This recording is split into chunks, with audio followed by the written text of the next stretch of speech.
Super star Rajinikanth வர வந்து கொடுத்திருக்கிறாரு. இதனால வருகிற சட்டமன்ற தேர்தலில் அவர் என்ன மாதிரியான சார் இந்த நீங்க களத்துல என்ன மாதிரியான வேலையை 100% அவருக்கு எதிர்பார்த்தா எங்களுடைய வாக்கு 100%. எங்க வாக்குனா எங்க குடும்பம் சுற்று வட்டாரத்துல அத்தனை பேரும் அவருக்கு எதிர்பார்த்தா வாக்க பதிவு பண்ணுவோம். ஒரே ஒரு நிமிஷம் அதுக்கு நான் விளக்கம் சொல்றேன்.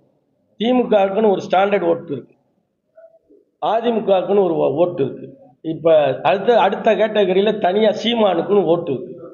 இதையெல்லாம் கம்பேர் பண்ணும்போது அந்த சூழ்நிலை வந்து எங்க தலைவருக்கு தெரியும்.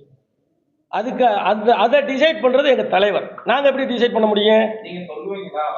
நாங்க சொல்ற விஷயங்கள்ல அது இப்ப தலைவர்கிட்ட போய் சில கோரிக்கையை வந்து பப்ளிக்ல பண்ண முடியாதுல்ல.